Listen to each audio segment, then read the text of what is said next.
YouTube thumbnails, you see them, you interact with them, they are everywhere on YouTube and they are interesting. Their job is to make someone, for example you, click on a video. However, the way they do it is different depending on a genre or a person. They are kind of like movie posters. A poster can tell you what the movie will be about and what to expect from it. And also movies within a genre tend to have a similar poster. And YouTube thumbnails are similar. You can often tell what the video will be about and what genre is it from based only on the thumbnail. So let's see what types of thumbnails are out there and maybe even talk about them and try to guess why they do what they do. So let's start with the oldest type of thumbnail, default. I can see the sound and hear the pixels from this image. Alright, but for some context, back in the day, when I was, I think, a toddler, there weren't really any custom thumbnails. So when uploading a video, you had 3 frames from it to choose as your thumbnail. And people obviously figured out that you could cheat a little bit.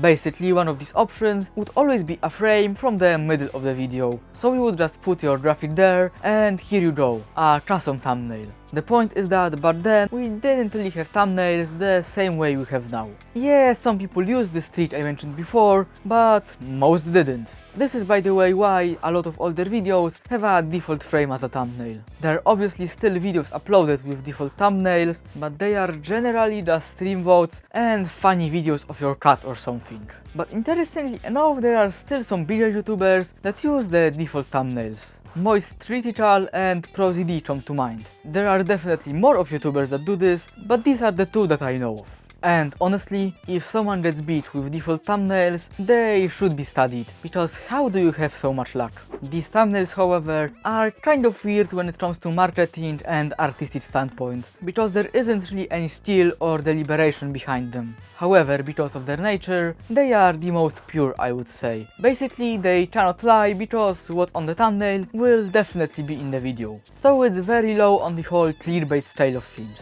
Though when looking at it, it's pretty hard to tell what the video is about. This could be about anything, honestly. At least until you read the title, but you know what I mean. They are kind of the wild cards of YouTube. You won't really know the quality until you watch it. There are of course some exceptions when it comes to their unknowable nature. Short video, default thumbnail, millions of views, and uploaded 17 years ago. When you see that, you know you're about to see peak content. I mean, there must be a reason why it's recommended to you and why it has so many views.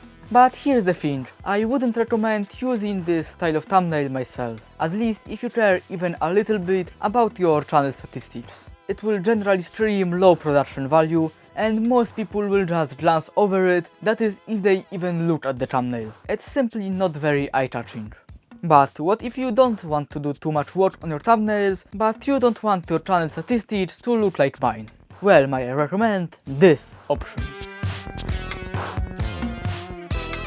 So up next, we have almost default thumbnails. And what do I mean by that? I mean thumbnails where it could be a frame from the video, but with added text or a logo. These are way more interesting when it comes to artistic and marketing values, because now we at least have something to add from ourselves. Adding a logo is kind of boring, to be honest. It's mostly used for compilation videos or court hearings or something. Text, however, is way more interesting, because now you will have a way to catch someone's attention. Because often it's not used to just fill space. It will describe what the video will be about or what the vibe will be. And having a couple words to explain what the video is about will definitely help with people clicking on the video. A picture might be worth 1,000 words, but on YouTube, a single word can be worth 1,000 pictures. But anyway, I associate this style with Dunkpot's Garbage Time and James' channel, which I now realize the last 3 literally form this Venn diagram. And of course, when talking about almost default, I must mention the apology/breakup videos. You know the ones, when someone is sitting in the middle of the frame and generally looking sad. Though with breakup videos, it's often 2 people. Though why am I calling them almost default? Well, they are often, for the lack of the better word, too perfect for a random frame. And the changes don't really need to be that big. Some exposure adjustment here, some saturation adjustment here, let's make my face a little bit thinner and stuff like that. Basically small changes to make the frame more interesting to look at. which is honestly not a bad thing. Alright, the topic is one thing, but knowing how to catch attention is kind of the point of YouTube, and having someone with a serious or sad expression might be pretty great at catching your attention. And if it has a lot of views, which let's be honest here, it has, because small YouTubers aren't doing these types of videos, it might simply bring a lot of new viewers that are curious about the source of apology, or why are you having such intense emotions. So I have thought about minimal editing for a while now, so let's talk about something opposite. This. Alright, so I think everyone knows what MrBeast style thumbnails look like. And I will put it like that. It's definitely great at catching your attention. But in the process, it kind of looks like a homunculus that is like 99% done. The smooth skin, the wide open eyes, and the expression. Oh god, the expression. It doesn't make me want to watch the video, it just makes me scared for my life. Don't you feel safe? And don't get me started on his gaming and reaction channels. They have like 3 faces that they use for every thumbnail, which honestly can just make someone confused if they watch the video or not, which, knowing MrBeast, is probably on purpose. Another part of the style is kind of obviously fake background. I think we can all agree that this is exaggerated. The general vibe that I get from these thumbnails is a fever dream. I mean, if you look at them for long enough, you will notice that they look like something that appeared in a dream and never again. But it works. It works. MrBeast in general is a representation of a more corporate and optimized side of YouTube. Every decision when it comes to videos, and more importantly thumbnails, is calculated and optimized to the highest degree. I mean, the reason why he's doing this is pretty simple. They notice that when his mouth is closed, they're getting slightly more watch time. Also, I think the whole reason for this facing, and again this is just my theory, is because it looks so off-putting, it catches our attention. However, the reason why his thumbnails are so effective is because he uses clickbait in an interesting way. Again, as I said before, this is not happening in the video. However, something similar will generally happen in the first 5 seconds. Simply put, there is enough insanity in his videos to excuse the clickbait on the thumbnail.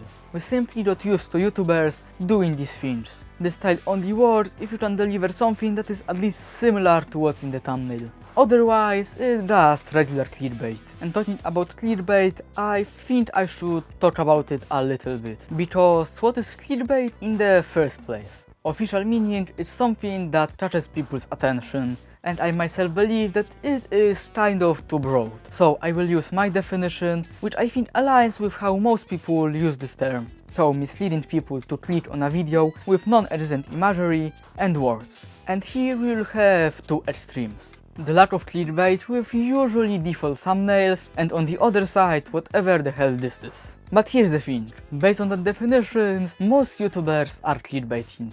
Because let's be honest here, most YouTubers don't have thumbnails that are one-to-one with their videos. They will often use something called creative expression. And this is why I believe that clickbait done in moderation is not a bad thing. So basically, as long as you stay around here. Because an effective thumbnail is the one that catches viewers' attention. As mentioned before, you shouldn't really straight up lie on your thumbnails. Even if not for moral reasons, the viewer retention tends to be better if you are at least somewhat truthful. And for my future viewer retention, please consider subscribing to let my ego grow. And anyway, downfall videos. Here I noticed 3.5 styles, with the first one being what I like to call the Hellfire.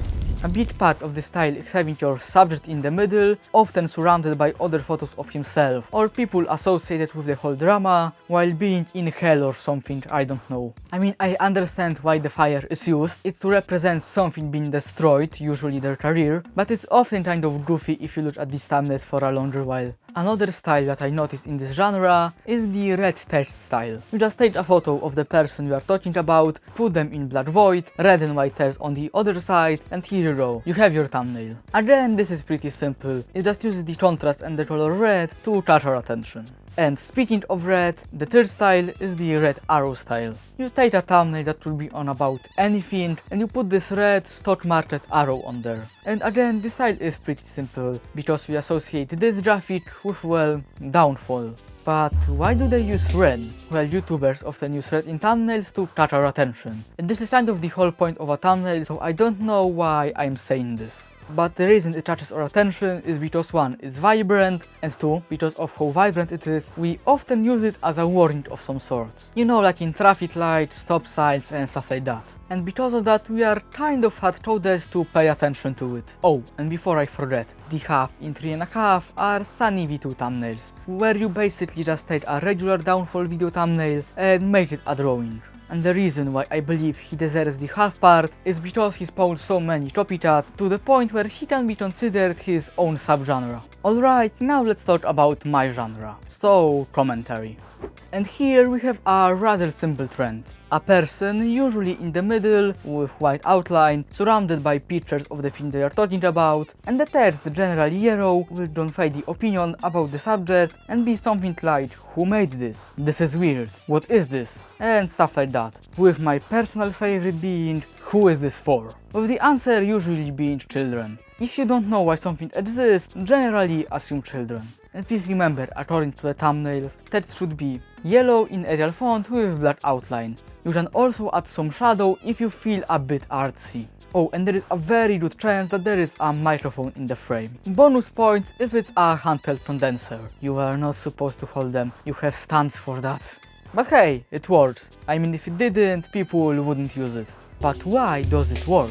Text, as mentioned before, is there to give people an idea what the video is about. And the way it's presented here is very easy to read, so that's pretty simple. And the face is there because people generally pay attention to a human face when looking at something. And all of that with this text, the face and the what's around is to give you an idea if you want this kind of energy in your life right now.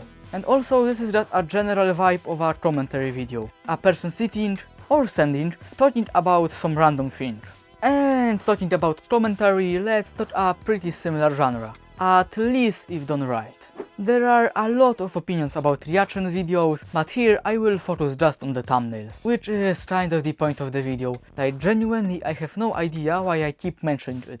These thumbnails in general can show actually why people watch reaction content in the first place. When it comes to these thumbnails, there are two things that are always present. The thumbnail of the video or a moment from the episode if they are watching a show or a movie, and a face or a model of the person reacting. It sends a very simple message. Hey, I'm watching this, want to do it with me. And here we go, this is what these thumbnails explain about the popularity of the reaction content. People like to enjoy things with similar-minded people, so it's not really that surprising to be honest. And interestingly enough, I noticed that gameplay videos follow a similar path. So hey, these genres are actually closer than you think, but one of the main things that these genres have is the face. I mean, it's the core of multiple genres, but let's pretend that I didn't forget to mention this earlier. The human faces on thumbnails. It's something that we often see, but why? Well, as mentioned before, these faces are there to catch our attention. This is simply the first thing that we will notice when looking at something. When researching a video, I noticed an interesting thing. When looking at a thumbnail, the first thing that I was always looking at was the face, then the text, and then the whole rest. But hey, I think this is pretty obvious and often discussed. But what isn't often discussed are the faces. Why do people make these faces? Well, it's pretty simple, to make us curious. When you see a face like that, you are kind of curious about the source of the reaction. Why is he laughing? Why is he short? All of these questions can lead you to click on a video, and this is why they are doing this. So yeah. Well, since the video is kind of nearing its end, let's talk about the one last genre, so gear and technology reviews. These reviews tend to have pretty simple thumbnails, it's always the item in the middle. Sometimes a person holds it, sometimes it lays on the ground or something. You simply just show the product because that's what the people need to know. Yeah, you can sometimes get a little bit more creative, but in general, most people that watch these reviews are people who are researching this anyway. They will watch the video as long as they know what it will be about.